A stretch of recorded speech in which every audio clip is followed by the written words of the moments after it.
welcome to this week's episode of Popcorn Wind Down. I'm Eddie. And I'm Tammy. Thank you for joining us. And this week's sponsor is Kaya's All-Purpose Cleaners. You need them to handle all of your most sensitive security and dirty laundry. Allow them to remove all the stains from your life discreetly without ever getting your hands dirty. Don't ask how they handle it, though, because they could tell you, but then they may have to. You know how it goes. Leave your problems in the hands of professional problem solvers and cleaning service at Kaya's Cleaners. Don't contact them. They contact you. Tammy, think you're going to be using Kaya's Cleaners? I don't plan on needing that kind of cleaning service anytime soon, but you never know. You never know. Well, this week we discussed the star-studded female spy thriller, The 355, starring Jessica Chastian, Lupita N'yongo, Diana Kruger, Penelope Cruz, Fawn Bingbing as elite spies from different international agencies with specialized skills who are forced to work together to save the world from a mercenary hell-bent on watching it burn. So what did you think, Tammy? Does the 355 deserve to be classified or should it be shredded and forgotten? Okay, so first, can we call it its correct name? The 355. The 355. My bad. I told you it's kind of like the 281. My bad. I forgot we dealing with zip codes. The 281. The 355. The 355. They explained it in the movie, y'all, on the reason why. And I know, and I love the 355, not the 355. I love the explanation, but it's just something about the zip codes. Okay, my bad. We're doing it from the zip code. The 355. Thank you. No disrespect. Thank you. So I will say I really, really enjoyed the 355. I've been really excited about this movie coming out for over a year because it got postponed a couple times because of COVID. So when it finally actually premiered, really, really excited. I actually saw it on the night that it came out, and I really enjoyed it.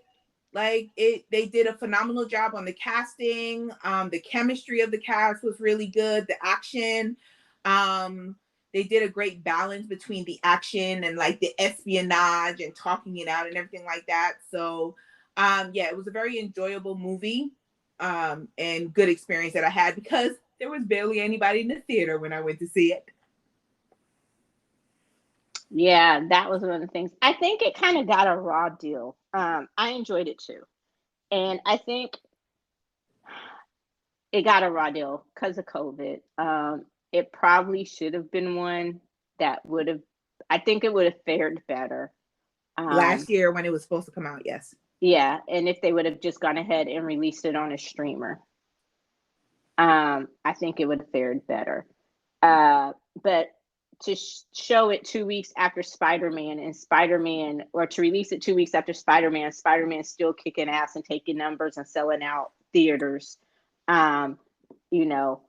So especially this time in January, this is the time in between award season and summer where January is usually the slow movie month, I guess.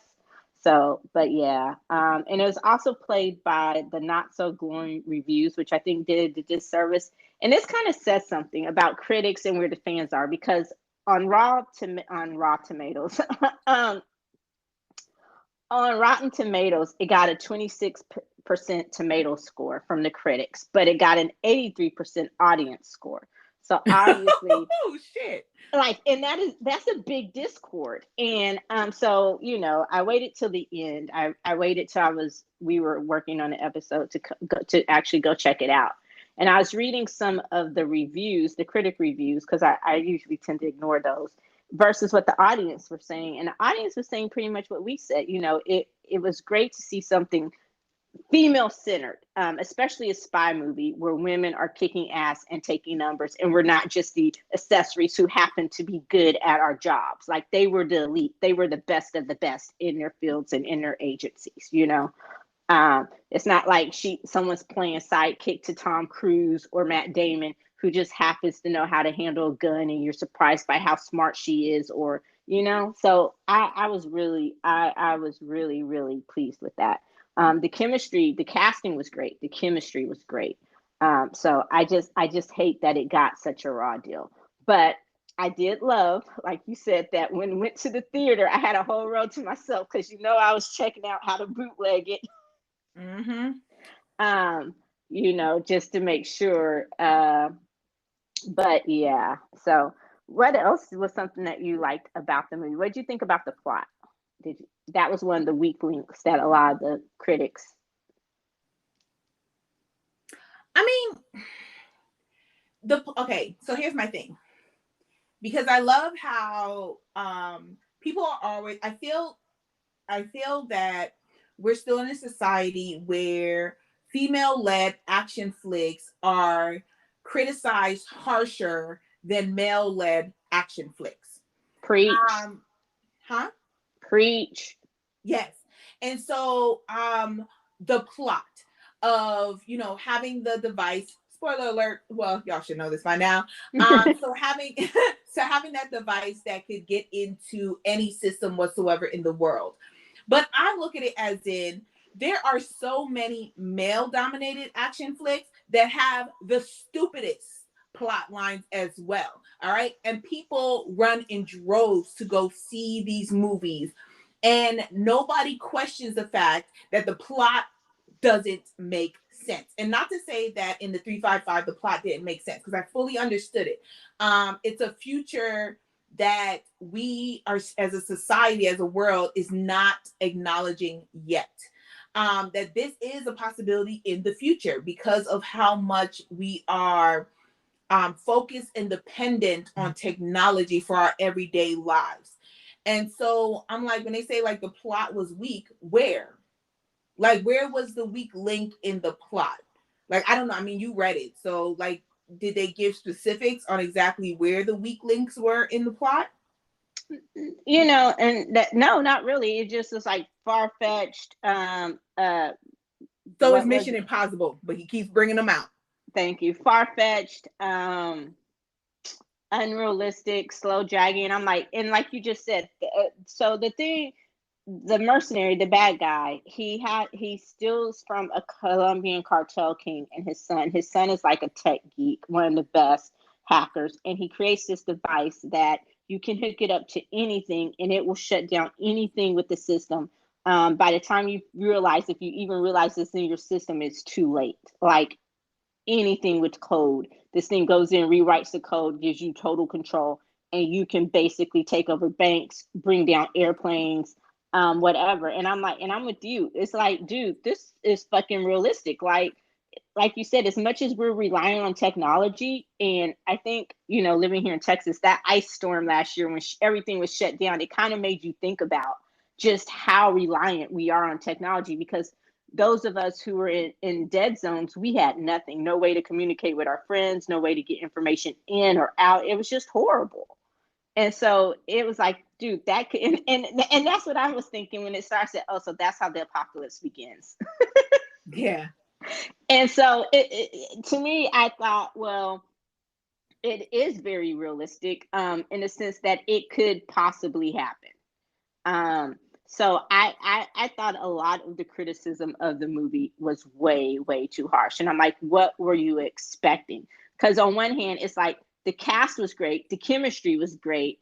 Okay, some of the dialogue isn't the best, but it wasn't the worst. It wasn't the worst It's not script. Oscar worthy. We know that. Yeah, and it wasn't the worst dialogue I've ever heard in a Mm-hmm. film. Like, it wasn't just trash. Like, oh, I can't believe they would say this. Like, it wasn't. So the things that they were nitpicking about, I was like, where? I did not see it. Like, were we watching two completely different movies? It's one thing if you didn't enjoy it for different reasons, but a lot of the criticism it got, I was thinking, is this because it's female driven? Is it because it's not, you don't think it's realistic because there are women playing these roles and not Tom Cruise and not the men that we're used to seeing playing these spy roles, because the women were not the secondary characters or the co-stars? It was just like, okay, so that kind of got me. So I was really interested to see what you thought about the plot line. I So what was something else you liked? Um, so I'll go back to saying that I loved how female driven the whole movie was. Like, not at one point did they transfer the attention from the women, from the main characters, to the male characters. Never once did I see a transfer. Even when you found out who the villain was, even when you found out like the real drama and like how they got to where they were, never once did I feel that the attention shifted to the males. And they pointed out like mansplaining as well, right? So because they kept making these so sexist comments, but I felt it's a very realistic comments. And when they were like, so basically what you telling me is you got beat up by a bunch of girls? And I was just like, yes, they did. Yes, they did. They kicked their ass. You right. But so I really, really, really love that it stayed female driven from very, very beginning to the end. So you knew who the stars were. You knew that this movie was about bringing you to the theater to see the women, and they weren't like throwing out the big names. Like Bucky's in this movie, like, and I didn't feel that they were using Bucky to sell this movie. At least, that's not the idea that I got. I felt like the women sold this movie for me. And they were kicking ass. Like each other's ass as well as others. Yeah, like I agree with you. And I think it was sexist, but it was also real. The part where he kept going back, the big bad, where he kept going back and saying, hey, you got beat up by a bunch of girls, or there were a bunch of women. And, just coming from his background in a world where you're not used to seeing women dominate and women stay behind the scenes, and you're sure that that he was sexist and all of that kind of stuff. But it's like, again, these are the best of the best in their fields, and you are doing what most men would do, and you're underestimating them to your own detriment. Mm-hmm. Like, okay, get the best of me once. You might call it luck, but to continuously get the best of me, you have to step outside of yourself, put your ego aside, and realize that, oh shit, nah, they might just be that good, and I got to rethink what I'm doing. And at one point, Sebastian Stan's character Nick even tries to tell him that, like, yo, and because when he left Mace in the room, and he's like, watch her, don't be fooled. Yeah, just because she's a female and you a big dude, don't think that she can't kick your ass. Like, he was like, be careful, like, watch her. And so it was just like, but I love that. I love the ass kicking, and I love that women were doing it in all areas. Like, even though Khadijah, Lupita N'yongo's character, we didn't see her do a lot of fighting. We saw the way that she fought she was more the tech expert. So the way she was kicking ass with the computer and writing code and stuff like that, like, she could be out in the field and do what she needed to do and hold her own in the field. But we knew her area of expertise is when it came to the hacking and the computers and the tech and all of that stuff. So it was really, really good. Did you have a favorite character? Okay, so I have two types of characters that I really, really loved, right? So when it comes to just kicking ass and being like physically like badass, I'm gonna say that it was Marie, Diane Kruger's character. Like she kicked everybody's ass. Okay, like she kicked Jessica Chastian's character's ass twice. Like, nobody can say that Jessica Chastain's character Maze came out of that as a winner. You did not. But so I think like in how focused she was. Like, she was very, very focused. Like, and she had that from when she was young on, when they say what was her first job. And she described it, and to know that she turned in her father for being a Russian spy. So she was my favorite character when it comes to like, just kicking ass and, just being a badass woman. And then when it comes to the overall package of you can get physical, definitely, but you're also bringing intelligence to the table. You're behind the scenes, like you're bringing your own set of skills to the table. I'm going to say it's Khadijah. Because she was behind the computer majority of the time, or behind her phone. majority of the time. But when it came time for her to shoot those guns and to kick ass, like she was also willing to step up and get that done. So it would be Khadijah and Marie were my two favorite characters in the whole movie. What about you? I agree. As far as ass kicking, like they all complemented each other very, very well. And I especially Marie, like I loved her. You didn't think, and at first, until you realize how it's going to play out, you didn't think you would. I didn't think I would like her, and especially when you don't know who's who and who's on whose side. Um, I was like, okay. And I was like, damn it, is she going to be the bad guy? Am I going to have to hate her? Because I already liked her, like from the first scene in the Paris Cafe. It's like, damn it. Um, but her backstory was so intense and it really explained, like, and I think they did a great job in with her backstory and you kind of understanding why she was the way she was and why she chose to work alone and why she had trust issues because the person that she was supposed to trust the most from the very beginning of her life not only betrayed her family but betrayed their country. So it set up a lot, and I love that. And like you said, she was an ass kicker. She was a badass. She was it, and in a lot of ways, she seemed to be more the leader of the crew than Mace did. Mace, even though they were kind of like two sides of the same coin, maybe. We didn't get a lot of Mace's backstory. So that I will say that is one of the plot holes that fell short for me. Is we could have gotten a little bit more time for Mace's backstory to explain. It just left a lot as far as her backstory goes to see why she was the way she was. She was an orphan.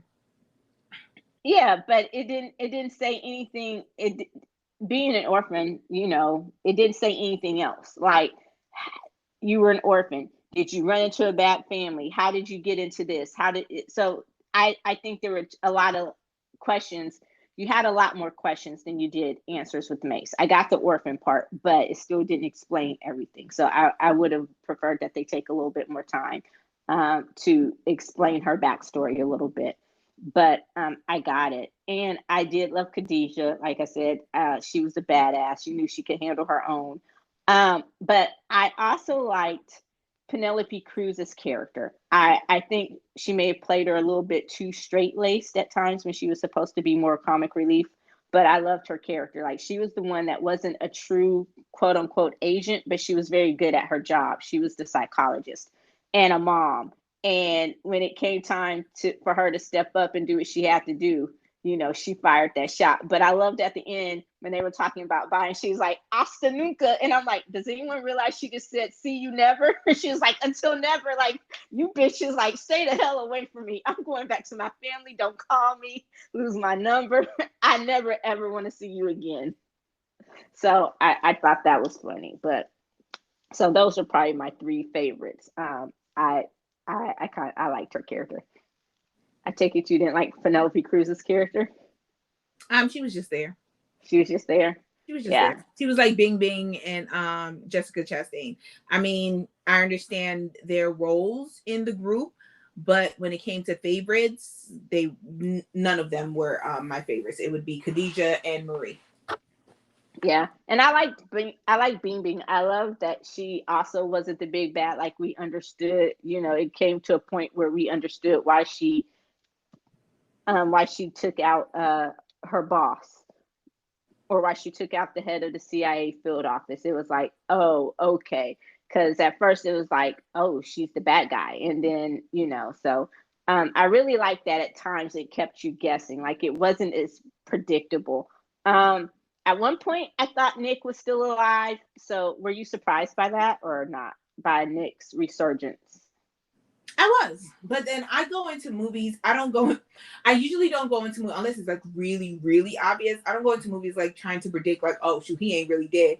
I mean, once he showed himself, I was just like, oh, yeah, that's the reason why they never showed us the body, because that's usually the hint that the person's still alive, because they don't show them actually getting killed. Kind of like, Kingpin from Hawkeye. It's like, okay, they didn't show him actually getting shot, so we know he's not dead. So yeah. So I was a little bit surprised. I was just like, oh shoot. I said, well, here goes a whole nother page that Maisie's gonna have to get through. Yeah, more therapy that she's probably never that she needs that she's probably never gonna get. But yeah, I was surprised. I didn't I can't say that I was like, oh my God, but I'm like you, it's like, oh, okay, it makes sense. So that's why we didn't see him die. Cause I was like, oh, and then when she started playing it back in the head, I'm like, but wait a minute. Homeboy said that he ID'd the body himself. And so it's just like kind of then beginning to connect those dots. So it wasn't that obvious. And I like that it's that you still had some mysteries and there were still some twists and turns in it. That it wasn't necessarily surprising of the betrayals, but how they set them up and how they hit them. I thought that they did a fairly good job on that because a lot of times they will make it so obvious from the beginning. And so I appreciated that. Um, what was something you didn't like about this film? The 355. My bad. Is there something you thought could have been done differently or maybe a little bit stronger? No. No. I mean, it's not a perfect 100, but it did its job. I enjoyed watching it from beginning to end. Even like the parts that were a little bit slower, I understood why it was slower. Like it can be action, action, action, action, action, but it has to be some explanation that goes into it. So, and you're talking about characters, so we have to see the character development as well. How do they bond? How do they get to the point where they're all working together, or they all show up in the last scene together, even though they come from different parts of the world. So overall, there was not something that just shot out at me that I'm just like, I wish that had been different. Yeah, I I'm about to say, agree. do you have something? Because I don't No, know. and yeah, I was thinking about I don't. Like I said, the thing to me is I wish they would have spent a little bit more time telling us about Mace's life as an orphan. I get that you're an orphan and growing up in the system isn't necessarily easy, but not everybody who grows up in the system has it just that bad. And it's still there's still some questions about why she was the way she was. With we understood that. Understood, so I guess I'm saying is pretty much we understood where everybody was at that particular point in her life, where we got some type of glimpse to it. Bing was just a badass agent who worked with, was that dude her father or her handler? Because I want to say she said it was her father, right? He said it was her father. Yeah. So her and her dad had the father daughter spy business thing happening. So that was the one thing is I just feel like they dropped the ball on Mace's backstory. But nobody else got a backstory either. Not a full backstory. Marie got the one backstory was just went into why Marie was the way she was, because her first, mission was turning in her father when she was a teenager. But there was really no backstory to anybody. Like we didn't get anybody's backstory. Yeah, and I mean, and I guess that's the wrong word. We got to see where more so where they were at that point in their life, like, and kind of got a better idea of how they got there. And I think with her, just I don't know, I just was not satisfied with I'm an orphan, so that's why I'm like this. Like, okay, what else went into making you like that? Like, and you get it. Was everyone like Nick, who turned out to be untrusting in your life because he was her best friend, who obviously she had feelings for, or they had feelings for each other. And then when you finally decide to act on those feelings, because that's what got me, I'm like, damn, he was her best friend. And he finally convinced her to take that step. And then the next thing you know, he's dead. And, and she keeps on the ring that he gives her, and it's just like, wow, that's fucked up.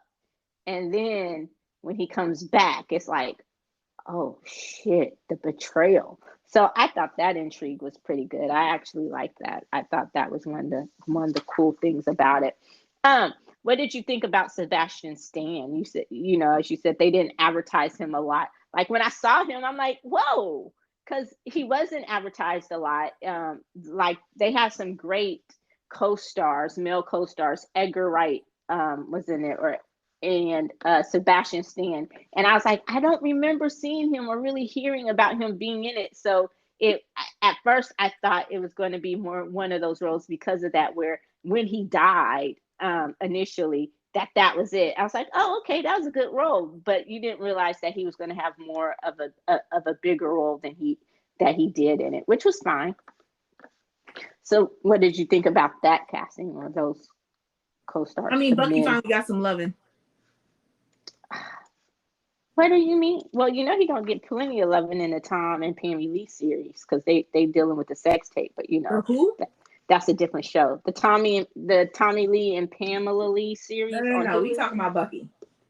Yeah, Bucky got some loving.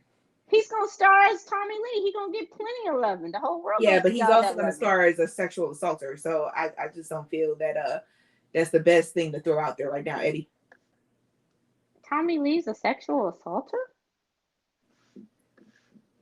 Sexually assaulted, physically assaulted. He was beating her ass. Oh, yeah. Tommy Lee, yeah, they had a horrible physical relationship. What? Anderson and Tommy Lee. You I feel like I've been Kendrick Lamar. You killed my vibe. I forgot all about that, honestly. I tried not to pay. It's one of those relationships that was just a shit show train wreck from the very beginning. You try not to pay attention to. But I was like, ooh, I think I might watch the Hulu series. Okay, so we'll go back to Bucky. Yeah, I am not reviewing that, but okay. Just put that out there right now. But yeah, so I thought he did a great job of being a villain because he explained the reason why he ultimately turned. He's like, yeah, I'm doing the same thing I was doing for the government, but instead I'm getting paid millions of dollars to do it. Like, I'm using my skill set to make money. Yeah, I'm a traitor. I'm committing treason. But at the end of the day, mercenaries make more. So I understood his logic. May not agree with it, but I understood why he switched sides or what his logic was in switching sides.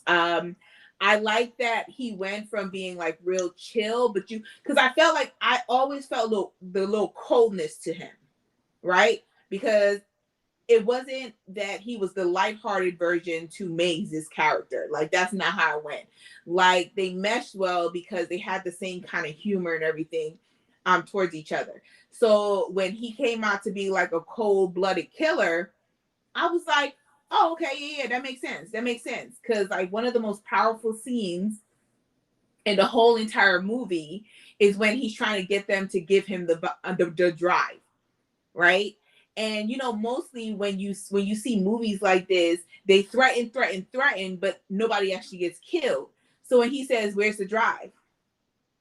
and they like stared at him, okay, bing, bing, dad died. He was like, "Where's the drive?" Oh, we still playing games? Okay, Marie's dude died. Where's the drive? Oh, y'all still think I'm playing here? Okay, cool. Khadijah's fiance died. And then when it got time for Penelope Cruz's character and her family, like, I thought that was one of the most powerful scenes of the movie. Like, her crying and begging for her family to be saved. And then finally, like, all of them just breaking down and being like, oh, shit. Okay, stop. Like, we good. We understand now. We understand. I mean, it took us 4 people, but we understand. We understand where you're going. So yeah, so he was a cold-blooded killer, villain, and I'm okay with that. Yeah, I thought he played his role remarkably well. And the switch from where you, like you said, he was never a warm and fuzzy. It wasn't like he was that affable, clueless spy who was just her sidekick.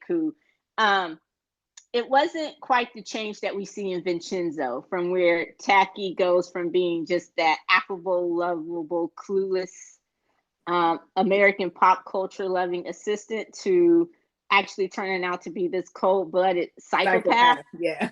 Although it was an amazing transition because you never really see it coming. And in this, the buildup is not there, where initially you're not suspecting him and you don't see it coming. But when it happens, you're like, oh, okay, it makes sense. Mm-hmm. And And like you said, there was something there that was, it wasn't just like, oh, how did he go from this to this? Because of the business he was in, they did mesh well together. Now, do you think the love was real? Yes. And okay. So you think he really, really did. And if she would have given him, if she would have switched sides, you think they could have had the treacherous, treasonous happily ever after? I don't think she ever. I don't think there was. See, and I never thought there was a possibility of her switching sides. Do I think that he thought he can get her to switch sides? No, I don't. I don't think so. I think he still wanted to try because he would prefer her on his side rather than against him, because he knew she was going to be a very oh my God, what's the word? Oh, my mind just went blank on the word. Worthy formidable opponent. Yeah, she's going to be a very worthy opponent, because he knew what she was capable of. But if he really, really cared about her, yes, I do think he really, really cared about her. Now it's love with conditions, but I don't think it was I've been playing you this whole time. I don't think it was him playing. But I do think when he decided to take it to the next step, in his mind, he was already about to betray her anyway. So he was hoping that it would ultimately, where the feelings would come about, she would finally acknowledge the fact that she loved him, and then it would make it easier for him to convince her to come to his side. But I don't think that it was like all fake, what they had between them. Okay. I agree with that. I don't think it was all fake. I think that, I'm with you. It's like, because didn't he say that he wasn't quite ready for her to find out that he was alive yet? Like, he didn't want it to happen the way it did. Yeah, he got sent there because of the mission already being botched. Yeah, so I think, it was just, for him, it was like, hey, if I'm gonna go out, if this is the way it's gonna go, then I might as well go out on a good note. And but yeah, I think that the feelings were real on both sides until he betrayed her.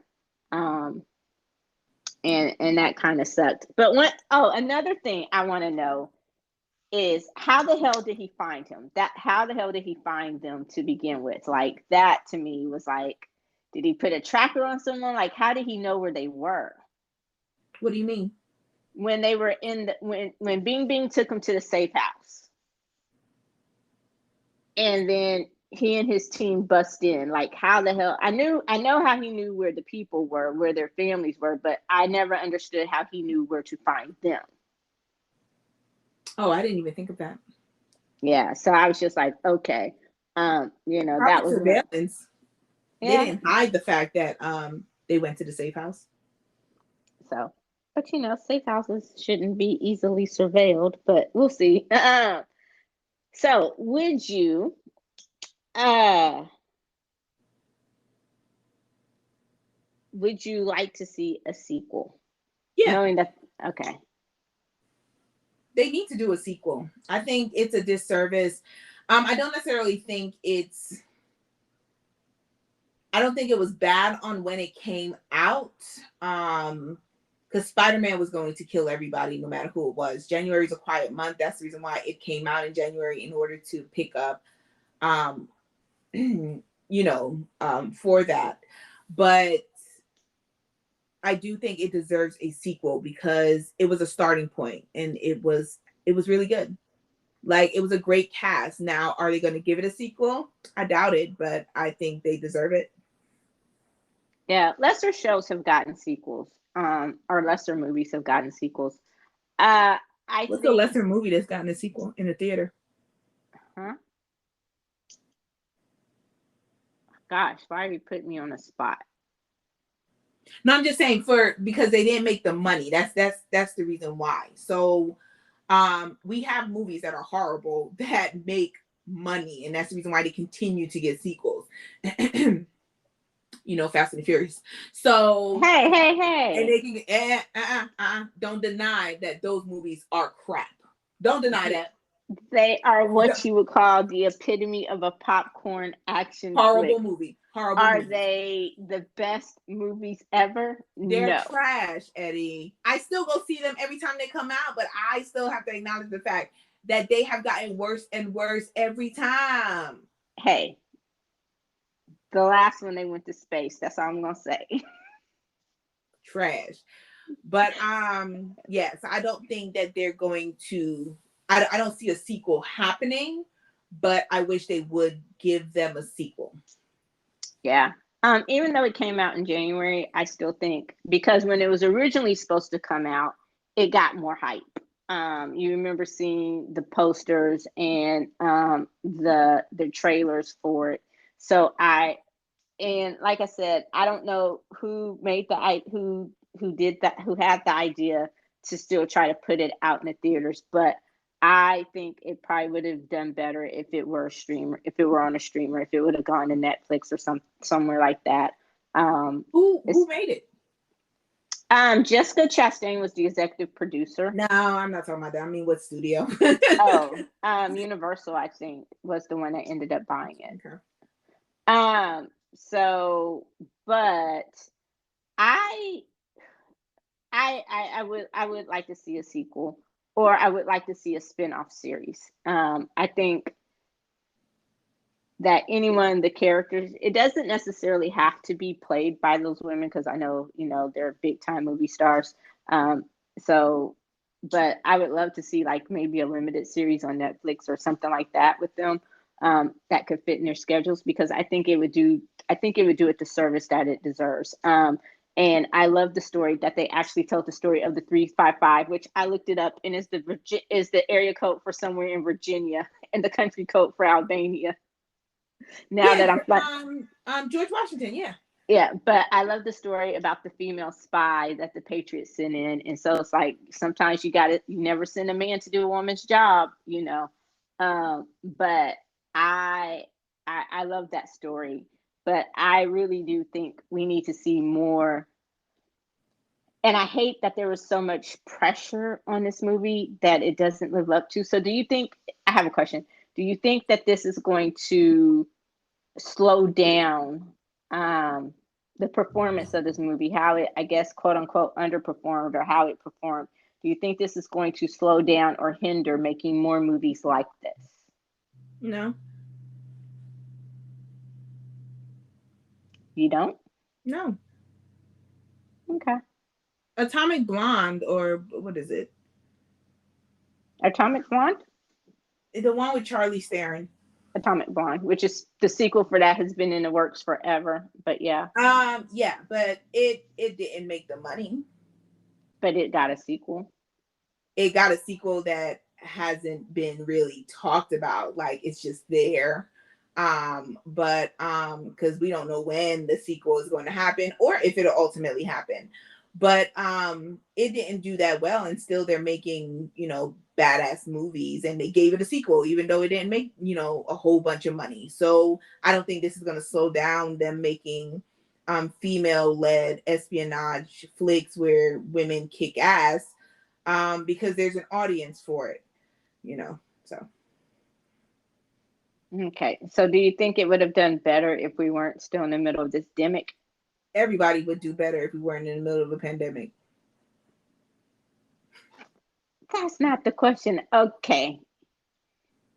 So that goes along with the answer being yes, but it applies to all the movies. I don't know. Yeah, they came out like we weren't in the middle of a demic for Spider-Man, but I get it. All right. I can live with that. I don't have anything argumentative to say about that. I can't argue with anything you said. Today is a day where we seem to be on the same page. Great job. I know. Finally, you agree with me. You're on the right side of this. You're on the right side of history. No. You're on the right side of this because you agree with me. I'm the one that's making these statements. But everyone's got to have a chance to shine. It's your turn to shine. Shine on. I felt a little shade in that, y'all. I will say the one thing I also love was how multilingual and multiracial or ethnic this film was. Because you know, Yes. Marie spoke 4 languages throughout the movie. They all spoke more than one. Khadija spoke Arabic. So I love the fact that we heard so many different languages in the film. And then I also love the fact that these were actresses from their own countries. Like, wait, is Lupita British? I think ultimately that's where her family ended up living. So I did she think grow up that in Britain? I think she may have. Okay. I think she's originally Nigerian, but I think they ultimately moved to Britain. I was going to say that each one played a character from their own nationality or ethnicity. Penelope Yeah, so they Cruz, got to shine on who they were from their country. Wait, so is Penelope really Colombian? Colombian. No, she's Spanish. She's from Okay, I was Spain. about to say because I know her husband is Spanish. Yeah, no, she's from Spain, but Okay. she's still, but Yeah, but I mean, she still worked it out because you know. yeah. Okay, So all right. So I that was did, just my last. Yeah, that was just my last thing was I really really love that. And then the ending. I love the fact that she shows up to his house, and when he sees her, he's just like, "Hey, let's have a drink." And he was like, "Ice?" And she was like, "You know, I never take ice." And then she poisons him with the ice. And so I thought that ending was really good, where they all came together in order to show him like, hey, we came together to make sure that we ended this together. yeah, and she was, So yeah. and she was like, and even though their careers were pretty much over because they've been blacklisted or red noticed, because apparently corrupt men still run those agencies, and their names were never cleared. But I loved how, and that was the part where Penelope, where they were all saying bye until next time, and she was like hasta nunca, which means until never. And I was like, she, that just cracked me up. But yeah, I did love the ending because you're sitting there thinking, how's she gonna get out? It's like, what's her plan? What's about to blow up? Is she gonna stab him? Does she have a gun hidden somewhere? Like, what is it? And then the ice, I'm like, damn, that was ingenious. Like, that was fucking perfect. And then she was like, I'm not gonna kill you. You're not gonna die. The team will be here to get you in a minute. You're gonna live basically your whole life, the rest of your life, locked in a cage on a black site. Oh, you're not the only one who has connections. And I was like, yeah, but so that was great. All right, so what would you rate the 355? I'm gonna rate the 355 at a 355 at a 3.75. I really really enjoyed it. Of course, I would hope that a sequel would happen to really extend on the storyline. Great casting, great movie. Enjoyed it. I saw it more than once and enjoyed it both times. So 3.75 would be my rating. Um, that's what I have. I was kind of torn between a 3.5 and a 3.75 and a 3.75, and I ultimately landed on the 3.75, because I do think it is sequel worthy. I like I said, I think a lot of the critical ratings were, or the critical reviews were too critical. I really didn't understand where they were coming from. Reading them, and you would think this movie was just trash and like it had jackass dialogue or something like that, or you know, like reading the reviews, and you makes you think that this movie is something totally that it's not. So that's why I try to stay away from them before I go see the movie. So I would definitely, for those of you who go to Rotten Tomatoes, go by the audience score, where it has 83% audience score. It is definitely better than what it's playing, and what it. I just still don't think it's gotten a fair shake. So 3.75. I would love to see a sequel or a spin-off limited series. I love these women. I thought it was great. I thought they did a great job. I love action, female, especially female action. And I hope that you are right. I hope that this does not hamper or hinder them making more movies, because it took years between this and Atomic Blonde, and we just don't see enough of this. Yet we're about to get what, Top Gun 10th out. Well, no, the second Top Gun, but Mission Impossible 29 is coming out too sometime soon. this year. So I just want to see more female centric, especially where it shows capable female women, not someone who just happens to end up in this situation, but capable women who set out, this was their career path and they kick ass and they're the best of the best in their field. So you got anything else before we shut this puppy down? No, let's shut this puppy down. All right. Well, that does it for this week's episode of the Popcorn Wind Down. Be sure to like, listen, follow, and comment on Apple Podcasts, Google Podcasts, and or Spotify Podcasts. You can also keep up to date on the latest in entertainment and pop culture news, as well as other amazing kernels of pop culture goodness at the Popcorn Wind Down. New and improved, coming soon to a website near you or a computer near you. That's it. That's the plug. Pop, pop, pop, pop, pop, pop, pop, pop, pop, pop, pop, pop, pop, pop. Still waiting for my sound effect, year 3, but you know, new year, new me. I'm trying not to bring it up as much because it hurts my heart. Pop, pop, pop. Thank you, as always, and be sure to join us next week when we discuss. What? I'm laughing at you, but go ahead. Go ahead. Finish up your statement. I feel that. When we discuss another kick-ass female-centric thriller, the K-drama My Name. So good. I cannot wait. And we've mentioned this, but I think we've intentionally avoided talking about it too much on the show and even in just regular conversation. So I cannot wait to talk about this show. I cannot wait. So excited. What about you? I mean, I watched it like a month and a half ago, but yeah. Oh my gosh. It's really good. It's really good. It's really good. In other words, that's Tammy's version of she's so excited. And she can't. Oh, my bad. New year, new me. I can't just break out into random song anymore. All right. Well, until next time, I'm Eddie. And I'm Tammy. Bye. Peace.